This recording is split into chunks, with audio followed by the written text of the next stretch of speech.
Hello বন্ধুরা, তো আজকেও চলে এসেছিলাম ক্যাটারিং করতে। তো বিকালবেলা বাড়ি থেকে বেরিয়ে পড়েছিলাম গোপালনগরের দিকে। গোপালনগরের থেকে সাইকেল রেখে বেরিয়ে পড়লাম। আমি বেরিয়ে পড়লাম গাড়ির দিকে। দেখতে পাচ্ছি গাড়ি দাঁড়িয়ে আছে, আর এরা সব দাঁড়িয়ে আড্ডা মারছিল। তো তারপরে গাড়ি ছেড়ে দিল, আর দেখতে পাচ্ছ গাড়িতে এতগুলো ছেলে সবাই মিলে যাচ্ছিলাম। তো তারপরেই আবার দেউলের গাড়ি দাঁড়িয়ে আবার কিছু ছেলে উঠলো। দেখতে পাচ্ছ গাড়ি দাঁড়িয়ে আছে, ছেলে আসছিল, ওর জন্য অপেক্ষা করা হচ্ছিল। আর কি সুন্দর সূর্য সানসেট দেখে তো আমরা মেছেদা চলে এসেছিলাম। মেছেদা থেকে আবার কিছু খাবার জল নিয়ে তো ফাইনালি চলে এলাম তমলুক। আজকে কাজ ছিল তমলুক। তো তারপরে আমরা সাইডে একটা সুইমিং পুল দেখতে পেয়েছিলাম, তার সুইমিং পুলে ওখানে চলে গেছিলাম। দেখতে কত কি বড় সুইমিং পুল। তারপর উঠে গেলাম আমাদের মেন কাজের জায়গায়। তো আজকে এখানেই খাওয়ান দাওয়ানো হবে।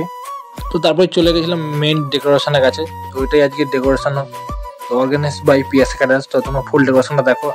एक हसीना थी बाबू, एक दीवाना था, चप्पल काट के क्या उम्र क्या समा, आजो तर फूल फूली दे।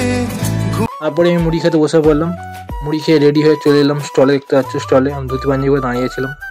তো আমার কাজ ছিল যে টেস্ট সার্ভিস আর পুরো স্টলটা কন্ট্রোল করা, আর সঙ্গে এই ম্যাডামগুলো ছিল আমাদের সাথে। তারপর রিসেপশন পার্টি শুরু হয়ে গেছিলো। তো প্রচুর ভিড় ছিল, মাঝখানটা এই সবাই ফাঁকা হয়েছে। আর এটা ফুল ডেকোরেশন তোমরা দেখতে পাচ্ছ।